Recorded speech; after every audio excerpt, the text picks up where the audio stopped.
இன்னைக்கு நான் மகிழ்ச்சியாக இருக்கிறேன். காரணம், இங்க பேசினாங்கல்ல, அவங்க மகிழ்ச்சியான வார்த்தைகள் கேட்டப்போ இதை விட எனக்கு என்ன வேண்டும்? திராவிட மாடல் அரசோட திட்டங்களால இன்னைக்கு தமிழ்நாடே மகிழ்ச்சியா இருக்கு. அதனாலதான் நானும் மகிழ்ச்சியா இருக்கிறேன். மகிழ்ச்சியா மட்டும் இல்ல, உற்சாகமாகவும் இருக்கேன். ஏன்னா நம்ம திராவிட மாடல் ஆட்சியில தமிழ்நாடு நிமிர்ந்துக்குன்னு தமிழ்நாட்டு மக்கள் உற்சாகமா இருக்காங்க. நான் மனநிறைவோடு இருக்கிறேன். ஏன்னா தங்களுடைய குறைகளை காது கொடுத்து கேட்கப்படுது, தீர்க்கப்படுதுன்னு தமிழ்நாட்டு மக்கள் மனநிறைவா இருக்காங்க. 4 ஆண்டுகளுக்கு முன்னாடி இதே மே 7ஆம் நாள் முத்துவேல் கருணாநிதி ஸ்டாலின் எனும் நான் முதலமைச்சரா பொறுப்பை ஏற்றுக்கொண்டேன். என் மேல நீங்களும் தமிழ்நாட்டு மக்களும் வச்சிருக்கக்கூடிய நம்பிக்கைக்கு நான் உண்மையா இருக்க என்பதை என்னால நெஞ்சு நிமிர்த்தி சொல்ல முடியும். இன்னைக்கு நம்ம திராவிட மாடல் ஆட்சியில எதெல்லாம் இல்லைன்னு பட்டியல் போடணும்னா எதெல்லாம் இருக்குன்னு பட்டியல் போட்டிருக்கோம், சாதனை பட்டியல போடுவோம். ஆனா இப்போ நான் சொல்ல இருப்பது, ஆட்சியில இந்த திராவிட மாடல் ஆட்சியில எதெல்லாம் இல்லைன்னு பட்டியல் போடணும்னா வறுமை இல்லை, பட்டினிச்சாவு இல்லை,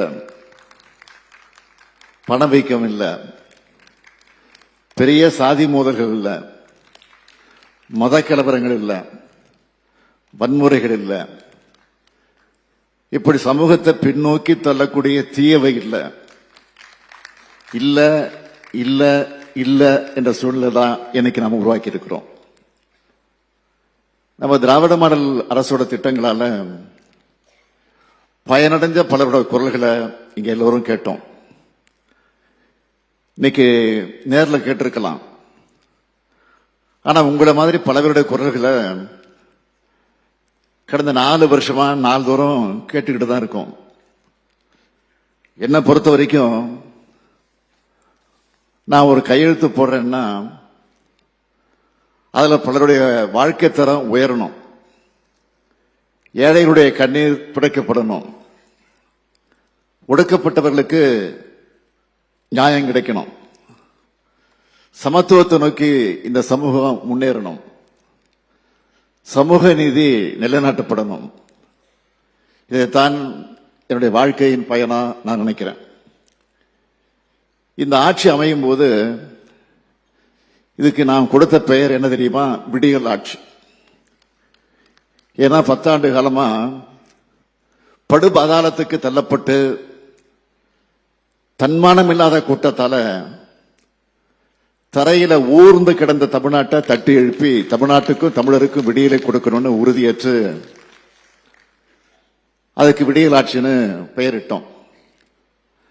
நான் ரொம்ப கான்பிடென்டா ஏன் சேலஞ்ச் பண்ணியே சொல்லுவேன், இன்னைக்கு தமிழ்நாட்டை பல மடங்கு முன்னேற்றி இருக்கோம். ஒவ்வொரு குடும்பத்திலையும் விடியலை ஏற்படுத்தி வெளிச்சம் பாய்ச்சி இருக்கும், இது உறுதி. இந்த 4 ஆண்டுகள்ல ஏராளமான திட்டங்களை செயல்படுத்தி இருக்கோம். அதுல சில முத்திரை திட்டங்களை எடுத்து சொல்லணும்னா, இங்கே சொன்னாங்க கலைஞர் மகளிர் உரிமை திட்டத்தை பத்தி பேசினாங்க. இந்த திட்டத்தை தொடங்கினதுல ஒவ்வொரு பயனாளிக்கும் இதுவரைக்கும் 20,000 ரூபாய் வழங்கப்பட்டிருக்கு. இன்னைக்கு ஒவ்வொரு மாதமும் 1,14,00,000 மகளிருக்கு 1000 ரூபாய்னு இந்த உரிமை தொகை வர்றப்போ அவங்க என்ன சொல்றாங்கன்னா, எங்க அண்ணா ஸ்டாலின் கொடுக்கிற சீர்னு என்னுடைய சகோதரிகள் சுயமரியாதையோடு பேசுறாங்க. பெருமைப்படுறோம். அதுபோல ஆட்சி பொறுப்பேற்றதும் கோட்டைக்கு போய் விடியல் பயண திட்டத்துக்கு கையெழுத்து போட்டேன். இப்ப கூட அந்த விடியல் பயண பேருந்துல தான் பயணம் செஞ்சுட்டு இந்த நிகழ்ச்சிக்கு வந்திருக்கிறேன். நான் அந்த பஸ்கள பேருந்துகள்ல தமிழ்நாடு முழுக்க என்னுடைய சகோதரிகள் ஸ்டாலின் பஸ்ன்னு சொல்றாங்க. சிம்பிளா சொல்லணும்னா இது வழக்கமான ஆட்சி அல்ல, அனைவருடைய வாழ்க்கை தரத்தை உயர்த்துகிற ஆட்சி. இந்த ஆட்சி என்னாலும் தொடர உங்கள் ஆதரவும் உங்களுடைய அன்பும் என்றும் எப்போதும் தேவை. இந்த 4 ஆண்டு காலத்துல எல்லாத்தையும் செஞ்சுட்டு தான் நான் சொல்லி முடிக்கல. இன்னும் செய்ய வேண்டிய கடமைகளும் திட்டங்களும் நிறைய இருக்கு. இந்த ஆட்சி காலத்துல இன்னும் ஓராண்டு இருக்கு. அதை கடந்து உங்க ஆதரவோடு அடுத்த சட்டமன்ற தேர்தலில் வென்று திராவிட ஆட்சி தான் தொடரப் போகுது. அதனாலதான் நாங்க சொல்றோம், நாடு போற்றும் 4 ஆண்டு தொடரட்டும் இது பல்லாண்டு என்பதை முழக்கமா வச்சிருக்கிறோம். ஆணையிடுங்கள், தமிழ்நாட்டை அரியணையில் வைத்து பாதுகாத்திட திராவிட முன்னேற்ற கழகமும் இந்த ஸ்டாலினும் இருக்கிறேன். உங்கள் ஆதரவில் நமது திராவிட ஆட்சி தொடரும் என்று கூறி விடைபெறுகிறேன். நன்றி, வணக்கம். செய்திகளை உடனுக்குடனும் துல்லியமாகவும் தெரிந்து கொள்ள சப்ஸ்கிரைப் பண்ணுங்க.